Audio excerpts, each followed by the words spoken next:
Horror আর comedy movie স্ত্রী 2 দেখার আগে আমরা স্ত্রী 1টা দেখে নিই। মুভির শুরুতেই চান্দিনী নামে একটা গ্রামকে দেখি। রাতের বেলায় একটা লোক যখন যাচ্ছিল তখন পেছন থেকে একটা মহিলা তাকে ডাকে। তার মানে সেটা কোনো সাধারণ মহিলা না, সেটা ছিল একটা ডাইনি। ওই লোকটা যখনই পেছনের দিকে তাকায় তখনই সেই ডাইনি তাকে নিয়ে চলে যায়। পরের দিন সকালে সেই গ্রামের দৃশ্য দেখতে পাই। সেই গ্রামের প্রত্যেকটা দেয়ালে লেখা ছিল, ও স্ত্রী কালকে এসো। ওই গ্রামের চৌকিদার সেই লেখাটাকে আরো ভালো করে লিখছিল। ঠিক তখনই আমাদের হিরো ভিকি চলে আসে। ভিকি সেই গ্রামের লোক হলেও সে এসবে একদম বিশ্বাস করে না। ভিকি যখন চৌকিদারকে ওইসব লিখতে দেখে তখন সে হেসে বলে, তোমরা যে ডাইনিকে দেখে ভয় পাও সে ডাইনি শিক্ষিত তাই না? তোমাদের দেয়ালের এইসব লেখা দেখলে সে আর আসবে না তাই তো? তখন চৌকিদার জানায় যে এই লেখাটা কোনো সাধারণ জিনিস দিয়ে লেখা না, এটা একটা বিশেষ জিনিস দিয়ে লেখা। তুমিও যদি ডাইনির হাত থেকে বাঁচতে চাও তাহলে তুমিও ঘরে এইসব লিখে রাখো। ভিকি ওই চৌকিদারের কথায় কোনো কান দেয় না, সে বাড়িতে চলে যায়। ভিকির বাবা একজন দর্জি আর ভিকও দর্জির কাজ করে। ভিকি দর্জির কাছে ভীষণ এক্সপার্ট, সে এত ভালো সেলাই করতে পারে যে ওই গ্রামের কেউ পারে না। এরপরে ভিকি যখন একা বসেছিল ঠিক তখনই আমাদের নায়িকা শ্রদ্ধা সেখানে চলে আসে। সে ভিকিকে একটা লেহেঙ্গা বানাতে দেয় আর বলে, প্লিজ এই লেহেঙ্গাটা আমাকে 2 দিনের মধ্যে বানিয়ে দিও। ভিকি শ্রদ্ধার কথায় রাজি হয়ে যায় আর এরপরে এই সব কিছু তার বন্ধুদের বলে। সে বলতে থাকে, আমি আমার স্বপ্নের রাজকুমারীকে পেয়ে গেছি, সে আমাকে ভিকি প্লিজ বলেছিল। ভিকির 2 বন্ধু তার কথা শুনে তাকে নিয়ে মজা করতে থাকে। আজ গ্রামে পুজোর প্রথম দিন। আসলে প্রতি বছর গ্রামে 4 দিন পুজো হয়। আর এই 4 দিন স্ত্রী বের হয়, তার মানে সেই ডাইনি। যেসব পুরুষ মানুষ এই 4 দিন অকারণে ঘুরে বেড়ায় সে তাদেরকে ধরে নিয়ে চলে যায়। শুধুমাত্র সেই সব পুরুষদের জামা কাপড় পরে থাকে, তার মানে তারা ল্যাংটায় মরে যায়। আজ ছিল পুজোর প্রথম রাত। এদিকে ভিকির সাথে শ্রদ্ধার দেখা হয়। শ্রদ্ধা ভিকিকে একটা চিঠি দেয় আর বলে, কাল সকালে স্নান টান করে এই চিঠিটা পড়ো। অন্যদিকে ভিকির 2 বন্ধু জনা আর বিট্টুকে দেখি তারা যখন মদ খাওয়ার জন্য বাইরে ঘুরে বেড়াচ্ছিল ঠিক তখনই গ্রামের লাইব্রেরিয়ান রুদ্রের সাথে তার দেখা হয়। রুদ্র তাদের বলতে থাকে, আজ পুজোর প্রথম দিন, তোমরা এইভাবে কেন ঘুরে বেড়াচ্ছ? যদি স্ত্রী তোমাদের দেখতে পায় তোমাদের তুলে নিয়ে চলে যাবে। তখন তারা বলে, স্ত্রীর আসল ব্যাপারটা কি একটু বলো তো। তখন রুদ্র বলে, স্ত্রী থেকে বাঁচার 3টি উপায়। 1 নম্বর, কখনোই একা বের হবে না।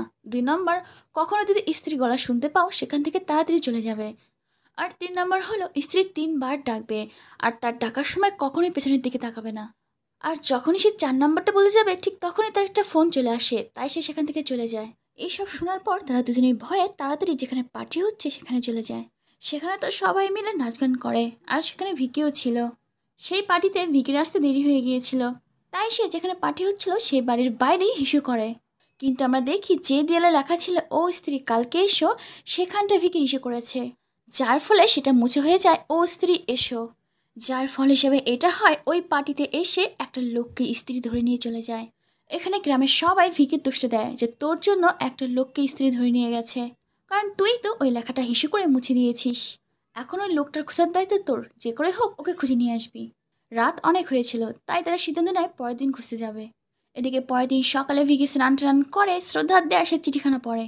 সে চিঠি পড়ে সে এত খুশি হয়, সে চিঠি নিয়ে সে তার বন্ধুদের দেখায়।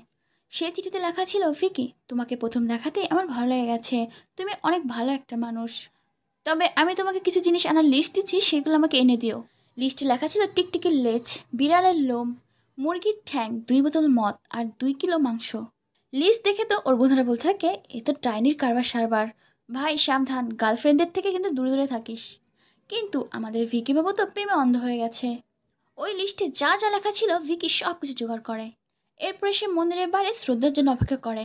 মন্দিরে আরতি শেষ হওয়ার পর সেখানে শ্রদ্ধা আসে। সে ভিকিকে বলে, সব কিছু এনেছে তো? ভিকি বলে, হ্যাঁ হ্যাঁ, এই তো ব্যাগ ভরে এনেছি। এরপরে তারা দুজনে মিলে কিছুটা সময় কাটায়। অন্যদিকে ভিকির 2 বন্ধু বলা বলি করতে থাকে, ভিকি তো এটা জানেই না আরতির পরে একমাত্র ডাইনিরাই বেরোয়। এখানে তারা দুজনে খুব টেনশনে পড়ে যায় যে ভিকি তোর গার্লফ্রেন্ডের সাথে গেছে, যদি ওর গার্লফ্রেন্ড ডাইনি হয় তবে। এই কারণে তারা দুজনেই ওই রাতেই 50 টাকার পেট্রোল ভরে দুজনে ভিকিকে খুঁজতে বেরিয়ে যায়। অন্যদিকে ভিকি আর শ্রদ্ধা তো দুজনে খুব ভালো একটা সময় কাটাচ্ছে। শ্রদ্ধা এখনও তার নাম তাকে বলেনি। শ্রদ্ধা ভিকিকে বলে আমার জন্য একটা ঘাগরা বানিয়ে দেবে। আর এখানে ভিকি রোমান্টিকভাবে হাত দিয়ে শ্রদ্ধার মাপ নেয়। অন্যদিকে দেখি 2 বন্ধুর মাঝ রাস্তায় তাদের গাড়ির তেল ফুরিয়ে গেছে, তারা ঠেলে ঠেলে তাদের গাড়ি সরাচ্ছিল। এখানে 2 বন্ধুর মধ্যে কথা কাটাকাটি হয় আর তারা দুজন রাগ করে দুদিকে চলে যায়। আর এখানটায় আমরা দেখি স্ত্রী একা পেয়ে জানাকে স্বীকার করে। জানার শুধুমাত্র জামাকাপড় পরে থাকে। জানার পুরো পরিবার তার জামাকাপড় নিয়ে কান্না করতে থাকে যে জানা দেখার অবধি কোনো মেয়েকে টাচও করেনি, আর তাকে কিনা স্ত্রীতে ধরে নিয়ে গেছে শুধুমাত্র এই 2 বন্ধুর জন্য। যে করে হোক তোরা দুজন আমার ছেলেকে এনে দে। এখানে ভিকির অন্য বন্ধু ভিকিকে বলতে থাকে, আমার মনে হয় তোর গার্লফ্রেন্ডই ডাইনি। তোর গার্লফ্রেন্ড কী সব জিনিস আনতে দেয় আর কী সব নিয়ে কাজ করে, আর তুই তো ওর ঠিকানার নাম কিছুই জানিস না।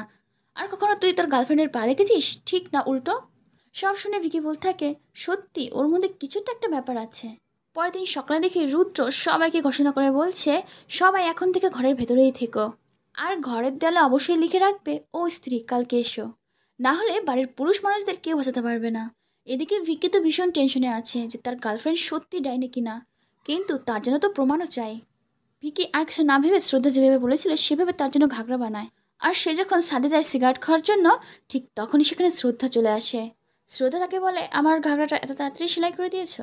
এখানে কথা বলতে বলতে ভিকি শ্রদ্ধার পা দেখার চেষ্টা করছিল যে তার পা উল্টো কিনা।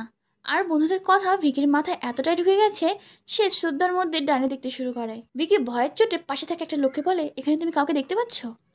কিন্তু ততক্ষণে শ্রদ্ধা সেখান থেকে চলে গিয়েছিল। আর এসব দেখে ভিকি তো এখন শিওর শ্রদ্ধাই ডাইনি। রাতের বেলা স্ত্রীর সম্পর্কে আরও জানার জন্য তারা দুই বন্ধু রুদ্রর কাছে যায়। রুদ্র চান্দেরি পুরাণ নামে একটা বই বের করে। সেখানে স্ত্রীর সম্পর্কে অনেক কিছু লেখা আছে। অনেক বছর আগে গ্রামে একজন বেশ্যা ছিল। গ্রামের সব পুরুষরা তাকে ইচ্ছামতো ব্যবহার করত। কিন্তু একটা লোকের সাথে সেই বেশ্যা দেখা হয়, আর ওই লোকটা তাকে সত্যি খুব ভালোবাসে। আর সে বেশ্যাকে বিয়ে করতে চায়। কিন্তু গ্রামের পুরুষ মানুষ এই জিনিসটা মেনে নেয় না। তাই বিয়ের দিনই ফুলসজ্জার আগে সেই বেশ্যা আর সেই লোকটাকে গ্রামের মানুষজন মেরে ফেলে। আর মরার পর সেই বেশ্যা স্ত্রী হয়ে গেছে। সে এখন প্রতিশোধ নেওয়ার জন্য গ্রামের সব পুরুষ মানুষকে ধরে নিয়ে যায়। স্ত্রীর হাত থেকে কি করে বাঁচা যায় সেই পৃষ্ঠা ওই বই থেকে গায়েব ছিল। সেই বইতে আঁকা একটা হাভেলি তারা দেখতে পায়। আর জানাকে খোঁজার জন্য তারা তিনজনই সেই হাভেলিতে পৌঁছে যায়। এখানে তারা তিনজনে জানাকে খোঁজার জন্য তিন দিকে চলে যায়। অন্যদিকে ভিকিকে দেখি সে স্ত্রীকে খুঁজতে খুঁজতে এমন জায়গায় চলে যায় যেখানে স্ত্রী স্বয়ং তার পিছনে দাঁড়ানো থাকে। এখানটায় ভিকি রুদ্রর কথা মনে পড়ে যে স্ত্রী ডাকলেও পেছন দিকে তাকাবে না। কিন্তু স্ত্রী তাকে এত সুন্দরভাবে ডাকে সে না তাকিয়ে পারেই না। কিন্তু ভিকি যখন তার দিকে তাকায়, স্ত্রী তাকে মারার বদলে তার দিকে হা করে তাকিয়ে থাকে। স্ত্রী যখন ভিকিকে বশ করতে যাবে, ঠিক তখনই সেখানে শ্রদ্ধা চলে আসে। সে তার জাদু মন্ত্র দিয়ে স্ত্রীকে সেখান থেকে তাড়িয়ে দেয়। আর এর মধ্যে তারা জানাকেও খুঁজে পায়। শ্রদ্ধা এসে তাদেরকে বাঁচিয়েছে। এটা দেখে তারা এখন বিশ্বাস করে যে শ্রদ্ধা ডাইনি না। এখানে শ্রদ্ধা সবাইকে জানায় যে এই স্ত্রী তার প্রিয়জনকে মেরে ফেলেছে। আর তারপর থেকে সে জাদুবিদ্যা শিখেছে এই স্ত্রীকে হারানোর জন্য। সে স্ত্রীকে মারার জন্য প্রতি বছর এখানটায় আসে। যাই হোক, সব শোনার পর তারা সবাই মিলে গ্রামে ফিরে যায়। কিন্তু এখানটায় আমরা দেখি জানা ফিরে আসলেও আসলে স্ত্রী তাকে বশ করে রেখেছে। আর এই কারণে সেই রাত্রিবেলায় জানা প্রত্যেকটা ঘরে যেখানে লেখা ছিল ও স্ত্রী তুমি কাল এসো, সব জায়গায় সে সব লেখা মুছে দেয়। যার ফলে এই হয়, স্ত্রী 30টা বাড়ি থেকে পুরুষ মানুষকে তুলে নিয়ে যায়। এদিকে জানার অবস্থা দেখে সবাই বুঝতে পারে যে স্ত্রী জানাকে বশ করে রেখেছে। এখানে তারা চারজন মিলে গ্রামে যারা গায়েব হয়েছে তাদেরকে বাঁচানোর সিদ্ধান্ত নেয়। চান্দিনী পুরাণ বইটি যে লিখেছিল সে এখনো বেঁচে আছে। তারা সবাই মিলে সে লেখকের কাছে যায়। লেখক বলে যার মধ্যে এই 5 গুণ আছে সেই একমাত্র স্ত্রীর হাত থেকে সবাইকে বাঁচাতে পারে।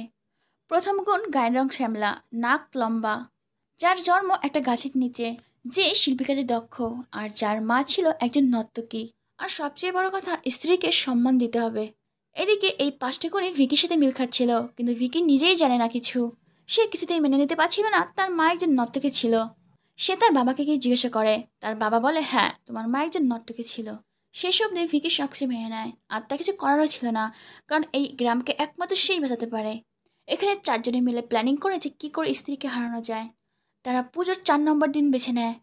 তারা ভিকিকে বর সাজায়, কারণ তারা মনে করেছিল স্ত্রী হয়তো বা ফুল সহ্য করতে পারেনি বলেই এরকম পুরুষদের মারছে। শ্রদ্ধা একটা জাদুর ছুরি ভিকির হাতে দেয়, আর লাল রং দিয়ে দেয়ালে লেখে, ও স্ত্রী তুমি এসো। সব কিছু প্ল্যান অনুযায়ী চলছিল, কিন্তু স্ত্রীও ভীষণ চালাক ছিল।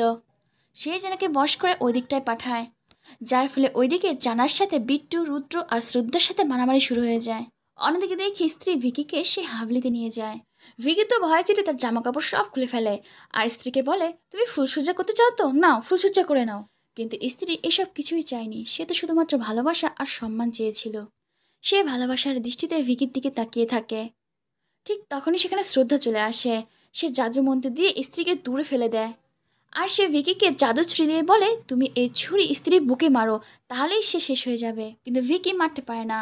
সে শ্রদ্ধাকে বলে, যদি আমরাও তাকে মেরে ফেলি তাহলে ওই শয়তান লোকগুলোর সাথে আমাদের কী তফাৎ রইল, যারা কেন স্ত্রীর সাথে অত্যাচার করেছিল। আমরা শুধুমাত্র এই কাজটা করতে পারি যাতে স্ত্রীর শক্তি চলে যায়। তখন শ্রদ্ধা বলে, ডাইনির শক্তি তার চুলে, তুমি চুল কেটে ফেললে তার সব শক্তি চলে যাবে। এর মধ্যে স্ত্রী জ্ঞান ফিরে আসে আর সে শ্রদ্ধার উপরে আক্রমণ করে। এবার আর ভিকি চুপচাপ বসে থাকে না, সে জাদুর ছুরি দিয়ে সে স্ত্রীর বেনুনি কেটে ফেলে, যার ফলে স্ত্রী সেখান থেকে গায়েব হয়ে যায়। আর স্ত্রীর গায়েব হতেই জানা ঠিক হয়ে যায়। আর যত গ্রামের পুরুষ গায়েব হয়েছিল সব ফিরে আসে। গ্রামের সবাই তো ভিকি আর তার বন্ধুদের উপরে খুবই খুশি যে এদের জন্যই এত বড় সমস্যা থেকে মুক্তি পেল। অন্যদিকে দেখি ভিকির ঘাগরা পরে শ্রদ্ধা বাস স্ট্যান্ডে বসে আছে। ভিকি আসতে শ্রদ্ধা তাকে বলে, প্লিজ ভিকি, আমাকে যেতে হবে। আর এরপরে শ্রদ্ধা বাসে উঠে পড়ে। শ্রদ্ধা এখনও তার আসল নাম ভিকিকে জানায় না, কিন্তু শেষে আমরা একটা ভয়ঙ্কর কাণ্ড দেখি। শ্রদ্ধা স্ত্রীর সেই কাটা বেরেনি তার বেরেনির সাথে লাগায়, আর সে নিজেও একজন ডাইনি হয়ে সেখান থেকে গায়েব হয়ে যায়। এরপরে দৃশ্য চলে যায় 1 বছর পর পুজোর দিনে। স্ত্রী আবার ফিরে আসে।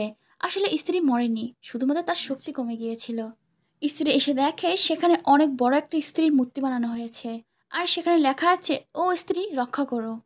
এখানে স্ত্রী তার সম্মান পেয়ে গিয়েছিল, তাই সে আর কাউকে কিছু না বলে সেখান থেকে চলে যায়। আর এখানে স্ত্রী মুভিটি শেষ হয়ে যায়। এই মুভির সেকেন্ড ধামাকাদার পার্ট খুব তাড়াতাড়ি আসছে।